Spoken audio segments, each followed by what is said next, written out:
Happy Hump Day from the podcast room, Studio B here at News 8 of Humboldt. He's James, I'm Brennan, and we're here on September 10th. Yes. For half an hour coming your way. Oh, yeah. How we feeling? Feeling good. You know, whenever, we'll talk about 9/11 tomorrow, because tomorrow's obviously 9/11. Yep. But I feel like just the building up to it, it's kind of like, it reminds you, it's like it always, you know what date it is. Mm-hmm. You know what I mean? You kind of circle it on the calendar, like, okay, it's Thursday this year. And then ever since Monday, like, you know, some days you just have no idea what day it is. The days before and after 9/11, like, I know the date. You know what I mean? Like, I knew yesterday was the 9th.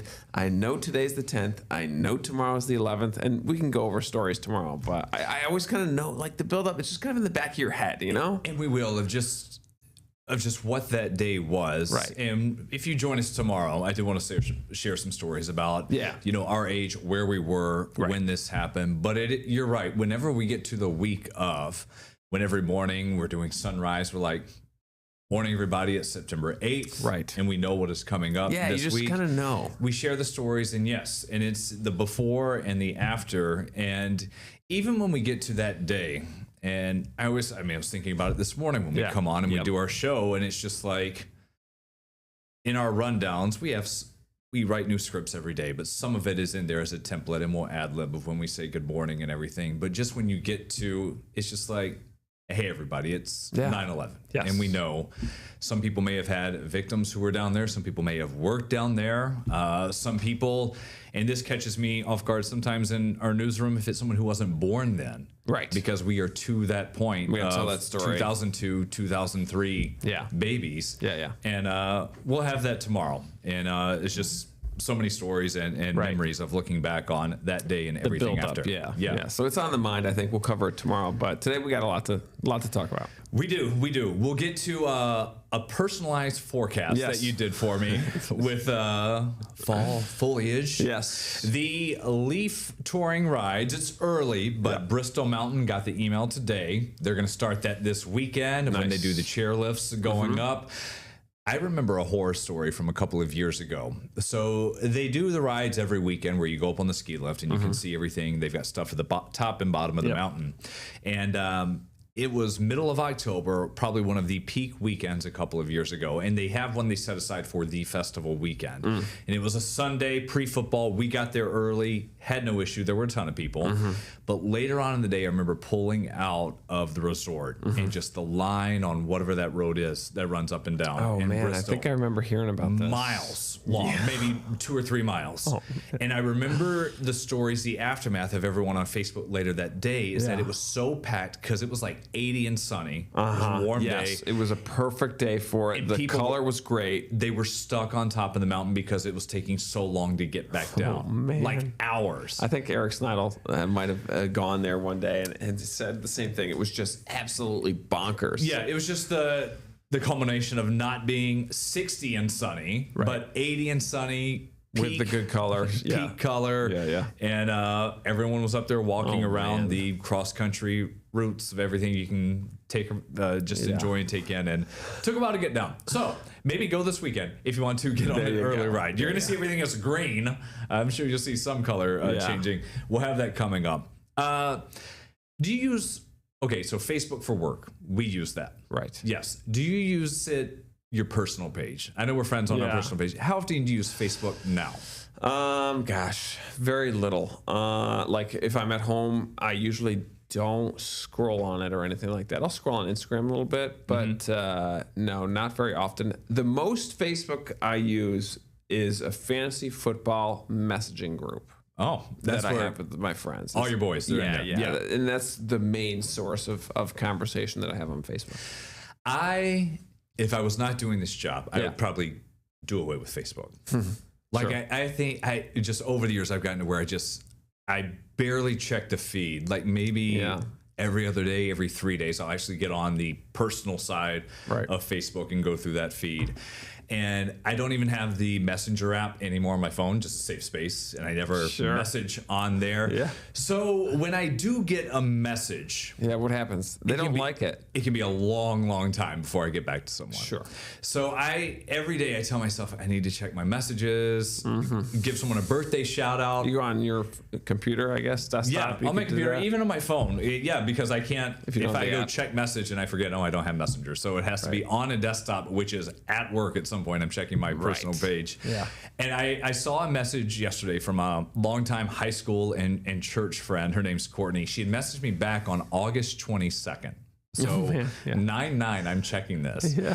And she was asking for advice on, she and her sister, they wanted to come up to Buffalo, Niagara Falls, because I think Jonas Brothers are there in November, maybe at Key Bank or Toronto. They wanted to do a show. They wanted to go someplace they'd never been before. And I mean, we grew up in country, South Mississippi. So she was asking if we rent a car, will we be safe? What are the roads like? Sure. And I was like, this is just like back home. Wow. You come here. And it's not even like driving through New Orleans. It's smaller. It's easy. We go to the falls all the time. You'll love it. And by the way, I'm so sorry. I never checked Messenger. A little late on that one. Hopefully you didn't find another time to go see them in Atlanta or somewhere. It's a beautiful part of the country. In November, it'd be awesome. And she actually responded saying, I get it. We hardly check Messenger. It's the only way to connect and everything. Late. And it's wild. I give up after a couple of weeks if there's a message. Yeah. And I'll leave it unread. I don't want people to think that I've seen it. Right. But it is... You have a better chance of a carrier pigeon getting in contact with me than a message on Facebook. Yeah. Oh, man. Well, the old apps, you just want to try to get rid of them.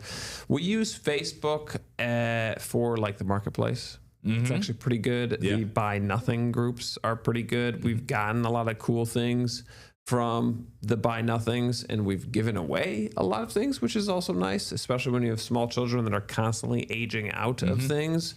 And we're to the point where there's people that we like recognize that like we've gotten girls' clothes from this group more like on previous occasions. So we know that it's like a trustworthy source, and they might be like in the neighborhood. So we've been able to like connect with other families blocks away that have kids that are a year older than us, so they just age out of everything perfectly. So like we've gotten hand-me-downs from them, and that's been connected through Facebook. So for what it's worth, there's been perks like that. It's twofold with being a parent with young ones, which we both are, because we need new stuff, and we also get to a point where we have no other use for this stuff. Got to give it away. And there's so many parents that are just like, give me a quarter for this bag of stuff, whatever it is. Just get it off our hands and out of the basement. Or throw it out, people, because you can't throw things out. That is possible. We went through, finally started getting around. It's like getting through some laundry piles. And I'm like, this shirt, God, we haven't worn it in months. It's got a stain on it or something. Can't donate that. Probably goes out. There's a point where I sometimes want the kids to stain the shirts to give me a reason to throw it out. Yeah. get it out of the house. We have designated clothes for mud. We're like, want to go play in the mud? Okay, here's your shirt. This is a one-time wear. It will be going in the garbage. Do not put it back in the laundry. We're painting, doing whatever else. These pants, we've had them before. Maybe we'll give them another run, have some fun, making some art today, and we'll get rid of it. Speaking of clothes, so we wear a lot of dress shirts. Yes. I've got one on today that I think is just about had it. Oh, boy. Really? I was curious. You look lovely. Thank you. I always think it's just for show. That's all it is for the camera. It's not necessarily for me or something. It's at one point, is it too much? Is because we've got super HD cameras. Check for any thread or anything. Do you wear a shirt till it like fully goes out? Liam Healy, who used to work with us. Yes. He had some bony elbows. He'd have some hole in those. Yes. He'd still be rocking those. It's a little too much for me. He had a couple of jackets like that where he'd be leaning on the table on the weather center. And it was a little too much. And this is relatively new for me. I think I bought, and I go cheap on the dress clothes. Everything clearance. And I think I bought 6 or 8 of them before I started here, so almost 3 years. I usually do an order like once a year, but I don't think I have. Wow. Since being here. I will replace the shirts as they go. So it's the same thing. I'll cut the elbow, and then I've gotten cuts here as well. for the camera. Just because you're built. Yeah, that's right. wrestler, My that's huge what it is. chest. So usually I'll cut here, and then I'll cut here are the two spots that go first. Yeah. And a little makeup on the collar as well. Yeah, I see which that. is Yes. a problem that only TV people have. I know.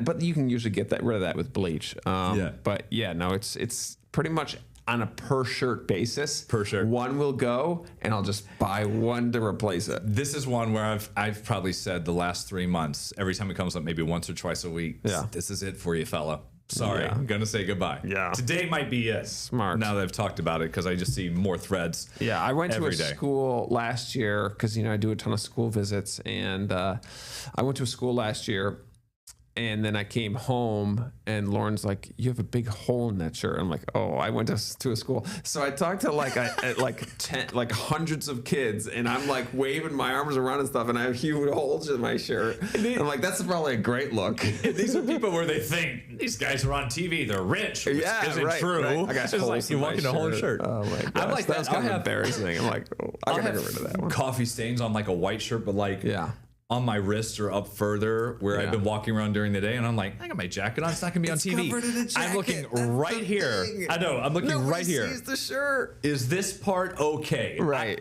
I could have a hole ripped straight down the back, paint all over it. Sleeves wrinkled. Yes. It doesn't matter. You only see this. Yeah, that's how we judge it. And I'm glad to see that we're in the same boat So funny. there. Yeah. Okay, so we did talk about the fall rides earlier. Yes. You, I felt like I pressured you into this. You Doing did. the way too early leaf peeping report. Yes. So you put together this map. Yes. And full disclosure, this is not official from the state, from the I Love New York campaign. This is our unofficial. Yes. So far.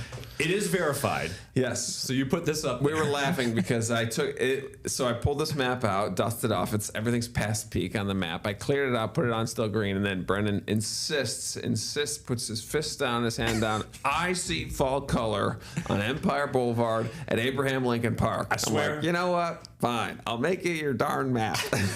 I drove by this place yesterday, and I love that you did this because I didn't know what you were going to bring up. I thought I was just going to have to bring it up in conversation. Yeah. It is verified. I'll try to get some pictures. Yes. Maybe I'll take the girls today or this weekend. I'm a nerd. I look out for these leaves. I love it in the fall. From Mississippi, No, never it's had great. it. And so you come out of work, 590, Look at that. Empire Boulevard, Yes. passing right up, Abraham Lincoln Park on the left. it is. And like there are 6-7 trees that are just about mid-peak. There it is. Orange. So let me back you up a little bit. I'll give you some love with the next thing I'm about to show here. Sodus Bay, our cameras. It's orange and red. Check out those trees. Look at that. So this is a fun tree to look at because it's right along Lake Ontario, where temperatures are actually a little bit more moderate. Doesn't get as cold at night because the lake is so warm, but it still gets, in the 50s and 40s, upper 40s anyways. And there you go. You got a little bit of color and the tips of that tree there in Sodus Bay. So to give a little bit of merit to you, we There you are go. seeing every once in a while. This is a maple here. Maples usually go a little bit earlier than the oaks and hickories and things like that. So there you go. So a little bit of some red on that Sodus Bay camera. I love that. Not the oaks. They take over my yard. Yes. I just burn the whole place down. Just kidding. It bothers me. All the leaves. We're going to be back here in just a moment. Got to talk about some new phones. And would your Bills ever play a home game in Toronto? Canada. Again, coming up.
here on the Second Cup of Sunrise pod. If you're watching live, 16 past 9 o'clock. If you're catching us on a replay, thanks for doing that.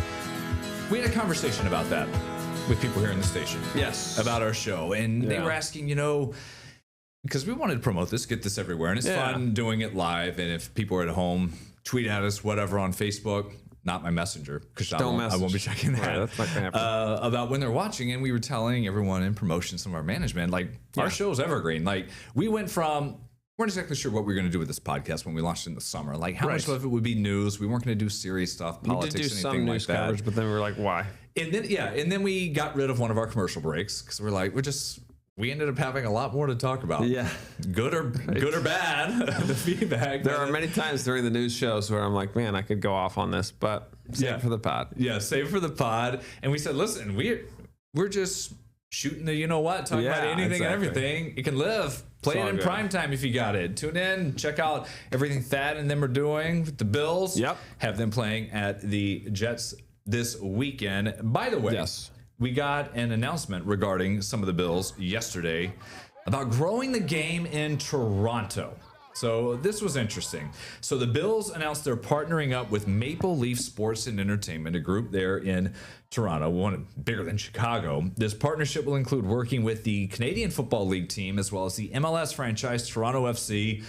There are going to be many youth football clinics. This announcement came after we got the new Bills minority owners, a big group of this, including Toronto FC star Josie Altidore, who played for the U.S. men's national team, Toronto Raptors legends Tracy McGrady, Vince Carter, and Carter talked about comparing fans of the Raptors Jurassic Park to Bills Mafia. I'll tell you, getting the opportunity to see what Jurassic Park looks like and now getting to see what the Bills Mafia look like, they're similar. I think that's the cool thing about it, that like walking around, it's just like, wow, this is, there's people who say they're fans of their teams, and then there's Buffalo Bills fans. There is. It's always cool to hear from him and what he meant to Toronto. So on this note, the Bills COO was asked, could the Bills ever have another home game in Toronto? Right. And he says, don't rule anything out. Yeah. No, you got to keep your options open. They do. Did I see Doug Flutie sighting in there? I think I did. Was that in the background? Yeah, Doug Flutie is there. This brought up a conversation between you and I about the Bills going back to Toronto. They had a series back from 2008 to 2013 where they'd have a home game and a preseason game in Toronto. Of course, 2008 to 13. Much different circumstances with the team, and no Josh Allen. 8 to 13, It's stuck, and that was the doldrums of the Bills. Yeah, and from what I was reading, it didn't work. And so they kind of pulled the plug. Everything's changed since then. The Jaguars, their second home is in London. The NFL had like 8 Europe games or international games last year, and there's always been talk about could London have a Super Bowl. And I wanted to share the story. Right. This is from August in Front Office Sports. So the NFL is going to be coming up on a new multi-billion-dollar international rights package. And part of this is an ambassador in London wants the Super Bowl in Britain. So there'll be a lot of logistics with this. The NFL in a couple years probably going to 18 games and maybe stretch out to 16 international games for most of that. And then maybe part of that would be, if it's going to be anywhere, it would be in London. Right. But a lot of logistics come with that because what's the local time there for the kickoff? The Super Bowl's always 6:30 here. Right. To maximize the audience for 5 hours of coverage. So plus it would have the West to be Coast like teams. midnight. I think our game, from what I was reading, we would have to be okay with an afternoon Super Bowl. Right. So for us, for you and me, we'd love it. Is it 3:30? Yeah, we would love it. Yeah, but that means 9:30, 11 o'clock, 10 o'clock, very late LA. Game. That's true. Right, in the morning. That's a good point. A couple of thoughts here. I think Roger Goodell is the executioner of everything, so he's the guy. Yeah. Going back to the Bills, when it comes to the Bills playing in Toronto, I think it's interesting who would be making the decision, because I think we're having the conversation of like the Bills organization deciding to potentially extend. I feel like all of the international games has been the NFL organization deciding you're playing here, you're playing here. And I think that allows for more support of the games versus if the Bills are, as an organization, are deciding to go to Toronto, then it's like on the Bills to make sure that nothing messes up, right? Does that make sense? And what I was reading before, and it's, that would be a home game for them, but you're obviously losing some revenue that it wasn't as big of a draw compared to what they could get in Orchard Park then. I mean, sell out now. Who knows what they could get going back to the home of the Blue Jays. You lose that home game. It's the same as if you have to go to Berlin to play, or if you're in Sao Paulo, like the Chiefs just had. The Chargers gave up a home game for that, but they were assigned it as well. That's the thing. The international series. Right. I think if it's run under the umbrella of the NFL and the Bills aren't, like, they're not risking anything financially, then, like, by all means. But I think it sounds like it's a financial risk by the Bills if they make the decision like, hey, we want to have some of our games in Toronto. The NFL's probably like, yeah, fine, go ahead, but just don't do it on our dime, kind of thing, right? It does seem like maybe 5 years from now, all of our NFL Sundays every week are going to start at 9:30 in the morning. Something in the morning. That makes sense to me. Going on. And it's all about the almighty dollar. If London will pay, the NFL will accept. Yeah, the answer to everything being money. Speaking of, big announcement from Apple yesterday. So they do this yearly about the new products that are coming out. That includes the iPhone 17, a larger, brighter screen, powerful new chip to process the AI features, upgraded camera. Of course, they do that every year.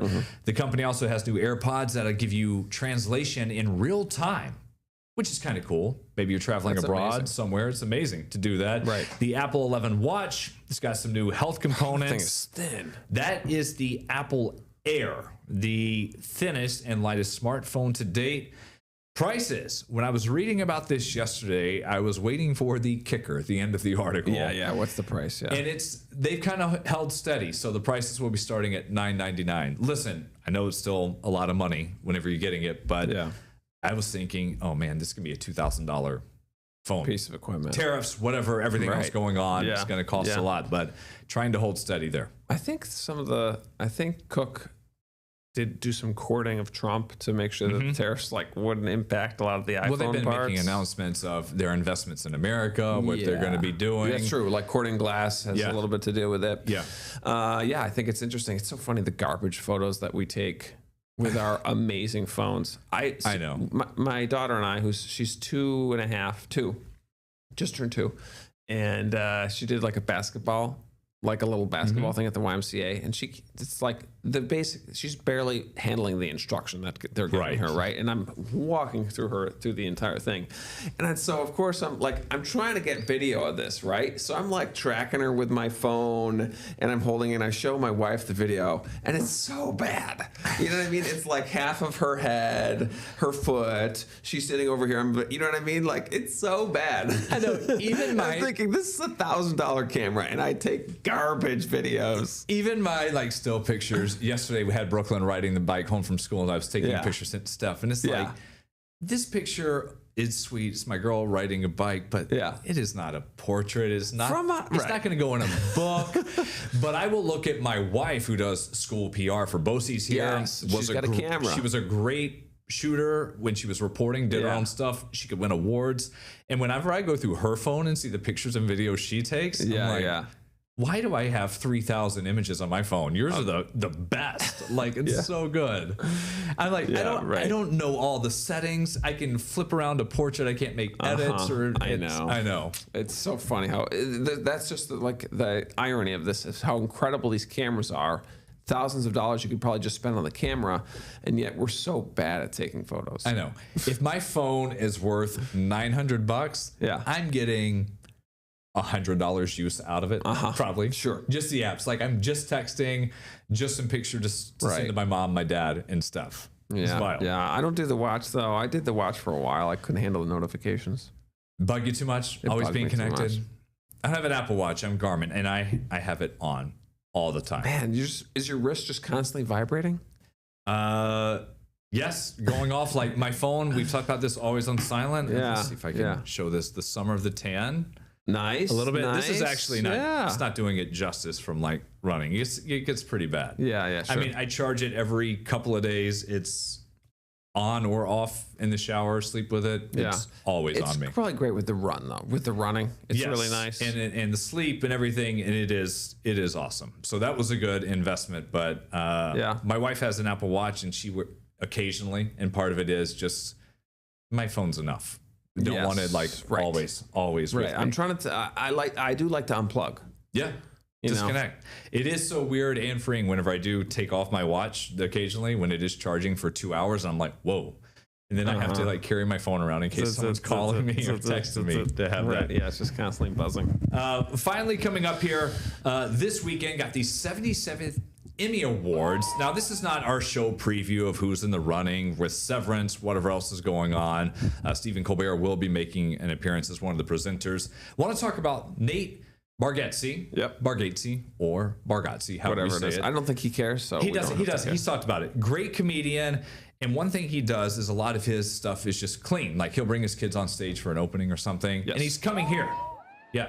To downtown, Blue Cross Arena. He's such a non-judgment guy. Yeah. He really is like, you can do your lane. I don't mind the dirty comedy or whatever you want to call it, not clean comedy. Mm-hmm. But he just does a really good job at making sure that like he doesn't offend people. Mm-hmm. He has a joke of like, he's like, this sucks, but I don't like using that word because that's been a bad word in my family. You know what I mean? Like it's super clean and he makes it funny and he's pioneering that because I think we definitely swung in the other direction with comedy. So he's kind of bringing it back. He's got a podcast. He's got he has an organization that supports other comedians that are also clean. Mm-hmm. So he does kind of like to do that type. And he also said on an interview with CBS Mornings that he's not going to make fun of any of the artists at the Emmys. And he said that like they were writing, because, it's obviously he has a team that's writing the jokes. Yeah. And it's not, they would write a joke that would like kind of poke fun at some of the actors and actresses that were up for awards.